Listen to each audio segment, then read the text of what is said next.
Bien, hermanos, hoy quiero que podamos estudiar o reflexionar rápidamente un texto que todos probablemente hemos leído, pero no con tanto detalle.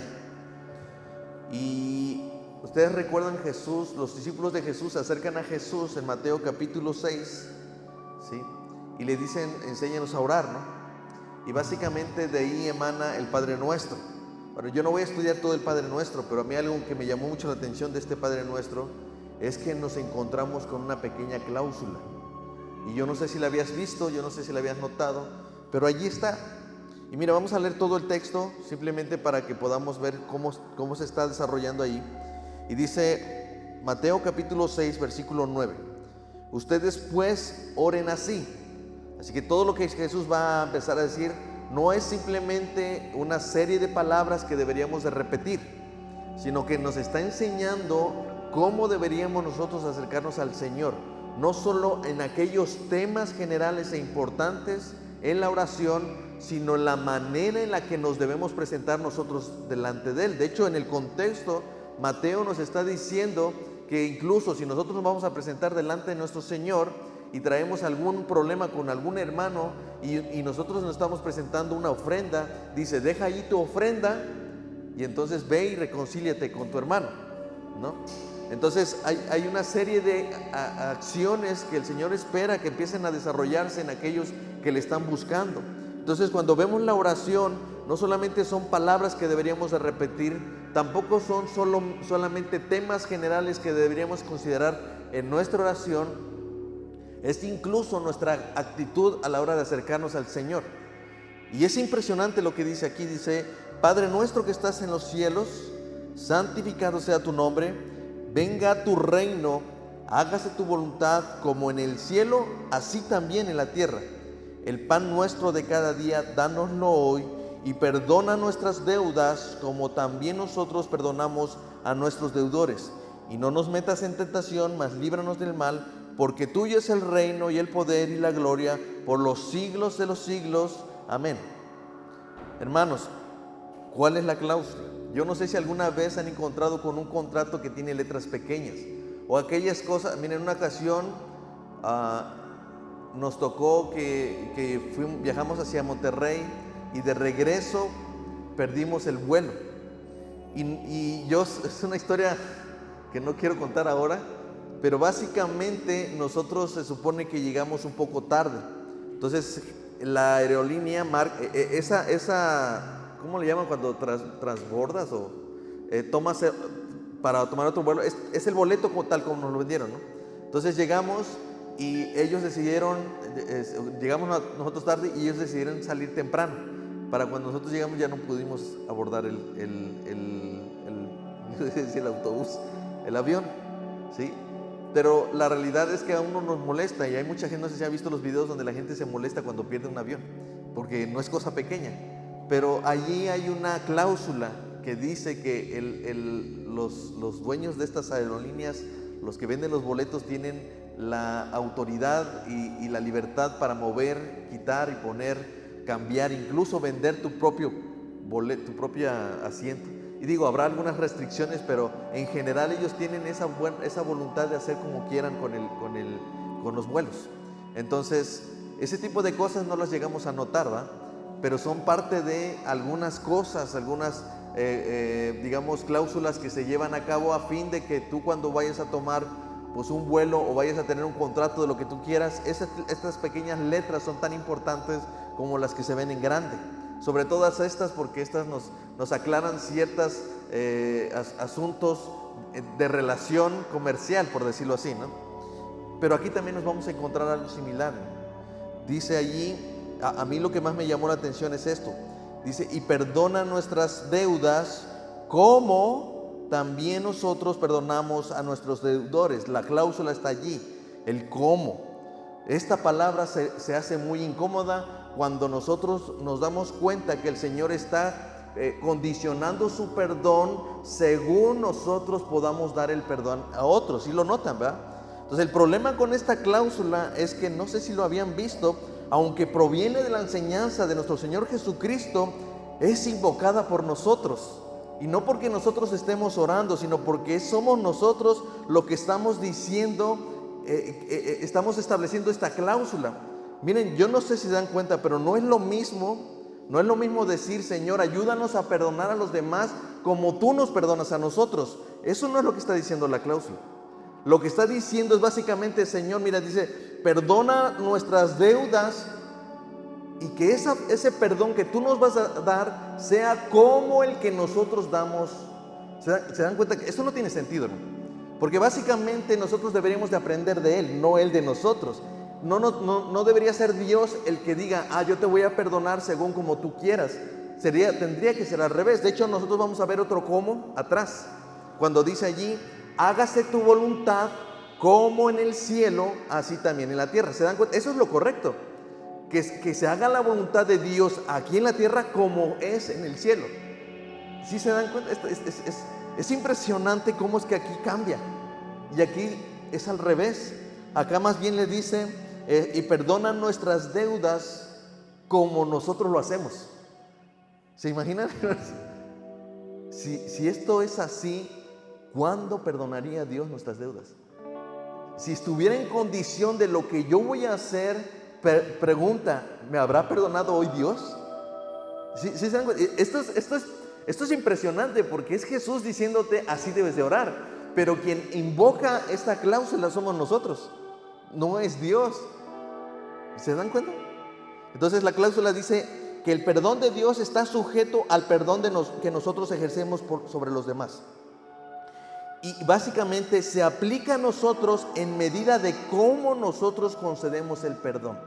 Así que no es simplemente si perdonamos y ya, sino cómo ejercemos o cómo concedemos ese perdón.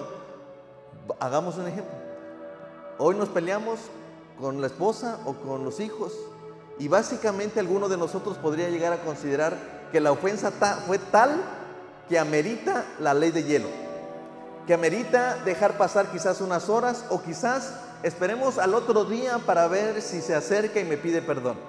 ¿Sí? Generalmente esa forma en la que nosotros otorgamos un perdón está supeditado a nuestros sentimientos, a nuestras necesidades y a nuestras condiciones. ¿Se imaginan? Si es así como estamos diciendo en esta parte, que le estamos diciendo, Señor, no, espérate, no me perdones todavía porque tú debes de perdonarme como yo perdono a los demás. Es decir, no es al instante, no es completamente y para siempre, no es ahorita, espérate aunque sea 24 horas. ¿Se imaginan? Si nosotros vamos delante de Dios y pedimos perdón, ¿para cuándo pedimos el perdón? Para ahora, ¿no? Pregunta, si vamos delante de Dios y pedimos perdón, ¿creen que Dios se tarda en perdonar? ¿Creen que Dios se tarda en decir, tú eres mi hijo? No, hermanos. Sin embargo, en esta cláusula nosotros le estamos diciendo, Dios, no, espérate, tú vas a perdonarme como yo perdono a los demás. Eso es tremendo, hermano. Eso es tremendo, ¿sí? Quizás algunos van a decir, bueno, probablemente hay un error ahí en la traducción o creo que tú estás malinterpretando el texto y no es lo que quiere decir. Pero si no es así, ¿por qué Jesús lo reafirma después del Padre Nuestro? Versículo 14 y 15, es posterior a esto. Porque si perdonan a los hombres sus ofensas, les perdonará también a ustedes vuestro Padre Celestial. Mas si no perdonan a los hombres sus ofensas, tampoco su Padre les perdonará sus ofensas. ¿Se dan cuenta que esa cláusula está muy clara? Si yo no perdono, Él no me perdona. Ahora, tenemos que aclarar algo. Esto no se refiere a ese perdón eterno, ese perdón de salvación que el Señor da cuando vamos y experimentamos la fe en Cristo Jesús y Él nos perdona y nos permite la entrada al reino de los cielos. ¿Sí? Es evidente que Jesús está hablando a sus discípulos y les está diciendo que ese perdón no tiene que ver con el perdón eterno, el perdón que me permite ir a la eternidad, sino aquel perdón que necesito para mantener mi relación con mi Padre que está en los cielos, como la necesito con aquellos con los que convivo. ¿Sí? Básicamente lo que estoy diciendo es que lo que me separa, o lo que separa una relación, ¿qué es? Bueno, lo que separa la relación entre el hombre y Dios, ¿cuál es? El pecado. ¿Qué es lo que restaura esa relación con Dios y el hombre? El perdón. ¿Se dan cuenta? Entonces necesitamos el perdón. Es lo mismo en una relación matrimonial, en una relación familiar, en una relación incluso laboral, hermanos. Necesitamos, no es un asunto de que, pues es que esto no es mi hermano, él no va a mi iglesia, entonces no necesito yo perdonarle a este es un incircunciso. No, hermanos, necesitamos entender que hay cosas que deben de tener una buena relación. Y entonces dice ahí que nosotros tendríamos que perdonar. Nosotros deberíamos de perdonar. ¿Por qué? Porque ¿qué es lo que nos separó? No sé si han tenido esos momentos de tensión donde no nos hablamos, no nos decimos, incluso entre hermanos, nos venimos aquí a ver y de repente nos volteamos la mirada. ¿Por qué? Algo se rompió, alguien ofendió, y a veces ni siquiera porque uno lo supiera, no lo hizo uno con la mala intención. Pero eso sucede. Pregunta, ¿qué es lo que restaura esa comunión? El perdón. Por eso es que para el Señor esto es importante. Véanlo desde el punto práctico que ustedes quieran, ¿sí? Es imposible que tú le puedas predicar el evangelio a una persona con la que estás enojado. Es imposible que la persona te acepte siquiera una palabra de parte del Señor si está enojado contigo, ¿sí? Es imposible que tú puedas tener una comunión correcta con tus hijos y que les enseñes de la palabra si te la pasas molesto con ellos o que ellos están molestos contigo. Y lo mismo con la esposa, lo mismo con los hermanos. ¿Se dan cuenta? En un sentido práctico es imposible poder desarrollar lo que la Biblia dice acerca de la comunión unos con otros, el amor unos con otros, si hay algo que nos ha estado separando. Y la única manera de volver a esa comunión, ¿qué es? El perdón. ¿Sí están conmigo, hermano? Entonces, esto se hace referencia a esta necesidad de mantener de nueva cuenta la comunión. Si los creyentes no están dispuestos a perdonar a los que les ofende, ¿por qué pensaríamos que el Padre que está en los cielos perdonaría también nuestras ofensas? Quiero que noten, el hecho de que hayamos sido salvados eternamente, eso no significa que haya una relación buena con Dios. Incluso vemos textos como los de Pedro diciendo que si nosotros maltratamos o tenemos una mala relación con nuestra esposa, básicamente hay un estorbo en nuestras oraciones. Es algo similar. Si nosotros tenemos un problema con alguien más, es muy difícil que las oraciones que evocamos delante de Dios sean escuchadas, porque tenemos un problema con Dios primeramente, ¿sí? No tiene relación, no tiene sentido. Así que se dan cuenta la cláusula que nosotros mismos hemos estado evocando cuando oramos el Padre Nuestro, o quizás por esa razón no oramos mucho el Padre Nuestro, ¿no? Porque estaríamos evocando una cláusula por nuestros propios labios, hermano. ¿Sí? Diciendo, Señor, espérate, no me perdones hasta que yo no arregle mis asuntos con mis hermanos. No, yo preferiría que dijera de otra forma, ¿no? Señor, ayúdanos a perdonar a los que nos ofenden, así como tú nos perdonas a nosotros. Pero no es lo que dice. Y esto es impresionante, porque el Señor nos enseña a entrar delante de Dios con una, ¿cómo le podríamos llamar esto? Una ética cristiana. Deberíamos de tener ese tipo de ética, hermanos. No sé, poniendo un ejemplo, no sé si les ha pasado que cuando van a una tienda les dan cambio de más y una persona ética devolvería lo que está de más, ¿sí o no? Es algo similar. Es decir, deberíamos de ser tan éticos, cristianamente éticos, y decirle, Señor, no, mira, yo tengo que reconocer que tengo un problema con un hermano y tú no deberías de perdonarme hasta que yo resuelva mi asunto. Eso sería lo ético, ¿no?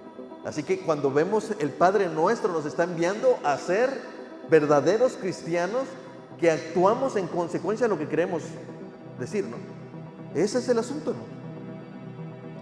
En aquellos tiempos, hermanos, una de las cosas es que se enseñaba a hacer lo contrario, es decir, se nos enseñaba, o se les enseñaba a ellos, a los judíos, a que si había un enemigo, tú no te preocupes, no lo tienes que perdonar. Es más, acábalo, es tu enemigo.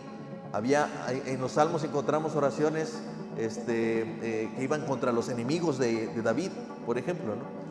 Y Jesús aún dice en Mateo 5, versículo 43, dice, oyeron que les fue dicho, amarás a tu prójimo, a los que son tuyos, a los cercanos, a los que son tus compas, y aborrecerás a tu enemigo, dice. O sea, es como, los ancianos enseñaban a eso, si tienes a tus amigos bien cerca, a tus enemigos contra todo con ellos, ¿no? Pero Jesús les dice, pero yo les digo, amen a sus enemigos, bendigan a los que los maldicen, hagan el bien a los que los aborrecen y oren por los que los ultrajan y los persiguen, porque para que sean hijos de vuestro Padre que está en los cielos, que hace salir el sol sobre malos y buenos y hace llover sobre justos e injustos. ¿Se dan cuenta? Es como si dijeran, ese es mi hijo, ya. Como si el Señor dijera, ese es mi hijo, ¿no? Mira que no tardó en propiciar la reconciliación y el perdón. Ese es mi hijo. Eso es como si, porque es lo que está diciendo, para que sean hijos de su Padre. O sea, para que tenga sentido que ustedes se llamen hijos de vuestro Padre que está en los cielos, que les perdona a ustedes. Porque eso es lo que debería de ser, el mayor reflejo, la mayor manera de reflejar a nuestro Padre que está en los cielos es básicamente el perdón. Pues a eso envió a su Hijo Jesucristo, a perdonarnos a nosotros. Eso debería ser la mayor evidencia de que nosotros somos hijos de nuestro Padre que está en los cielos. La facilidad con la que yo estoy dispuesto a perdonar. Esa debería de ser.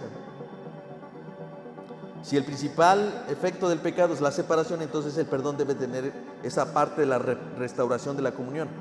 Cuando somos ofendidos, nosotros podemos elegir la opción de perdonar.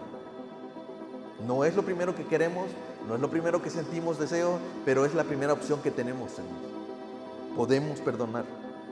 Para un incrédulo no es opción, porque no quiere, no puede y no sabe.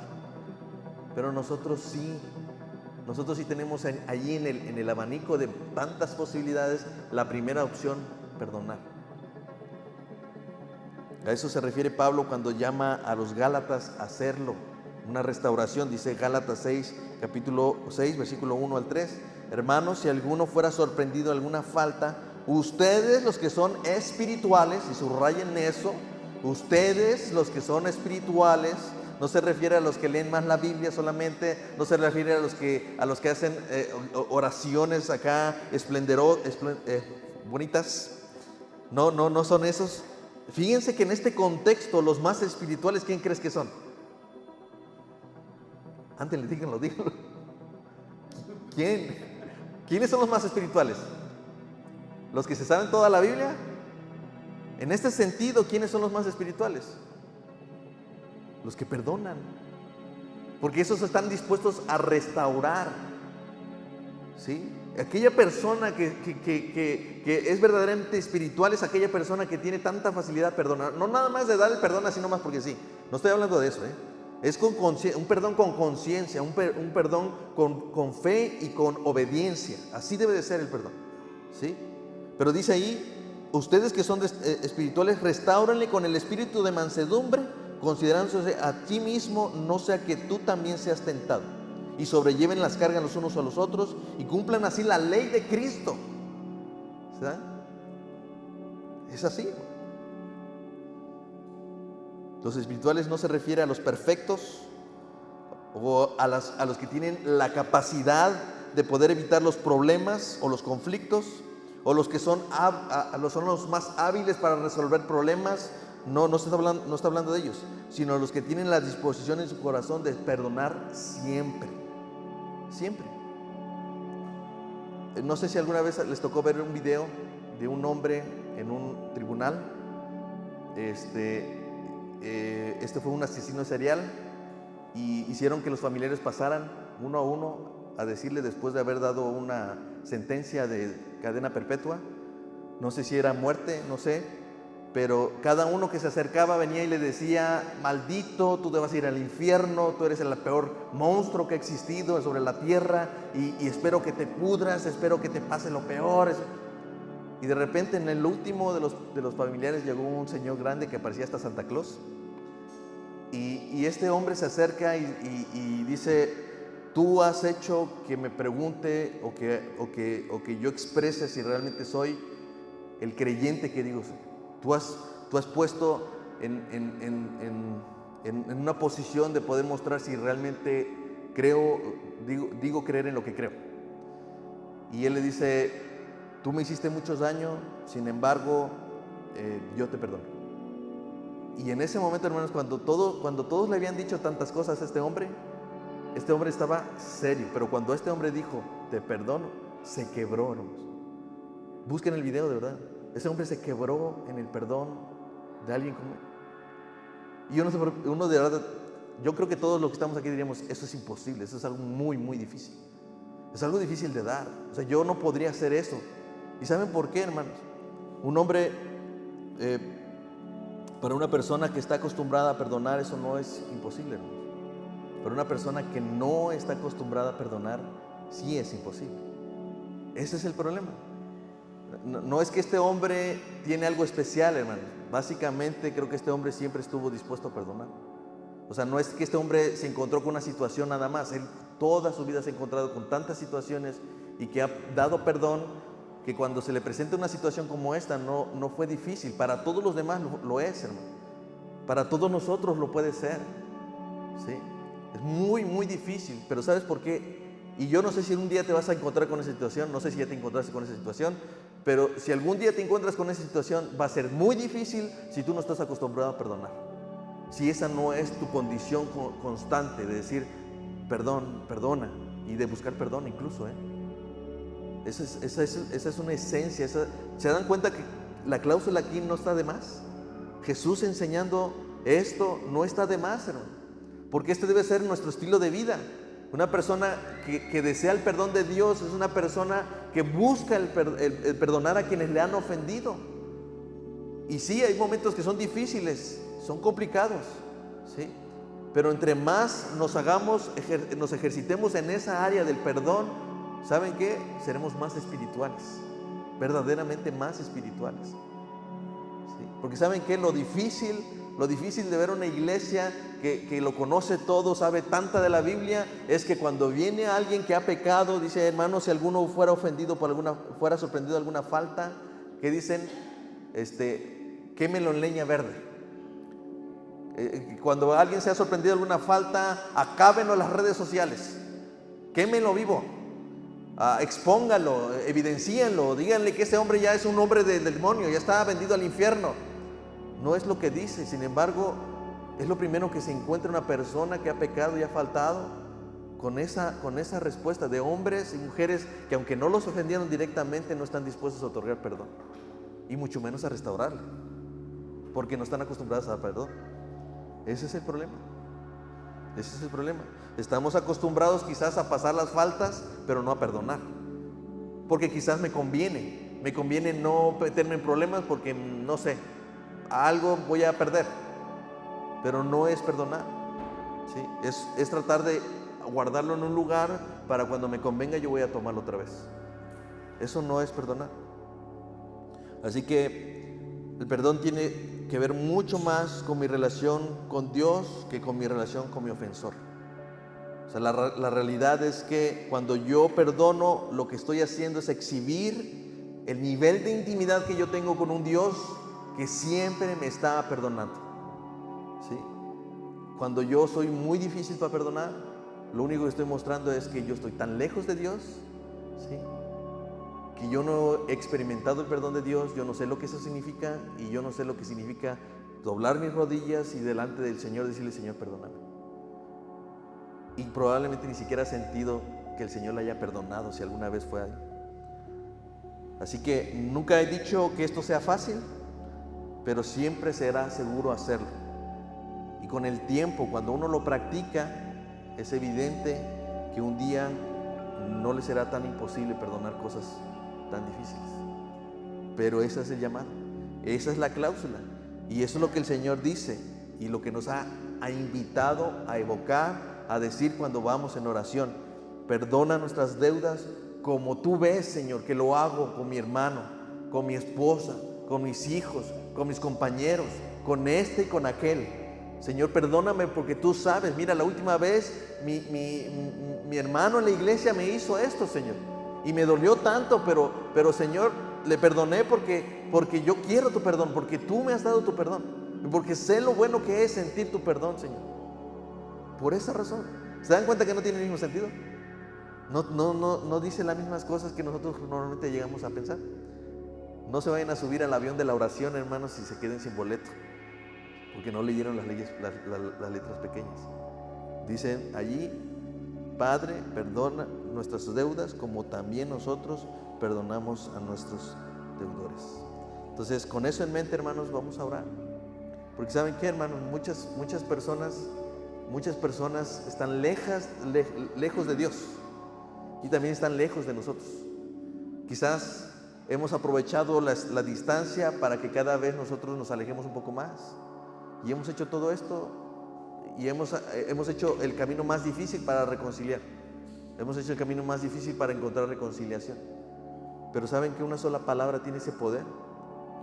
Cuando es un reflejo de lo que Cristo hizo por nosotros. Cuando el perdón tiene que ver con un beneficio o tiene que ver con evitar una consecuencia, ese perdón no tiene ningún valor. El valor del perdón viene cuando ese es un reflejo de lo que Cristo hizo por nosotros. Nos perdonó nuestras deudas y no nos castigó conforme a nuestros pecados, sino que Él murió en la cruz por nosotros. Entonces tenemos todas las razones, todas las motivaciones y tenemos el ejemplo de nuestro Señor Jesucristo para perdonar las ofensas a nuestros hermanos.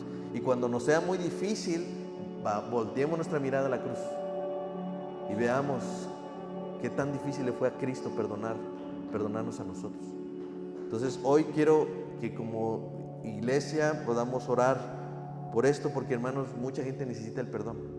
Necesita saber que les has perdonado, que te han perdonado, y hay mucha gente que necesita saber que Dios también está ofreciendo su perdón, que tan solo si pudieran acercarse al Señor y decirle perdóname. Dice la Escritura que Dios no desprecia a un corazón contrito y humillado, no lo desprecia Dios. Entonces el perdón de Dios está siempre disponible, como nuestro perdón también siempre está disponible para todos. Amén. Entonces vamos a orar por eso, y al final, terminando de orar por esto, les voy a pedir que hagamos 2 grupos y que esos 2 grupos podamos compartirnos nuestras peticiones de oración y podamos orar allí los que quieran orar. ¿Sale? Bueno, pido por favor que se pongan de pie, hermanos.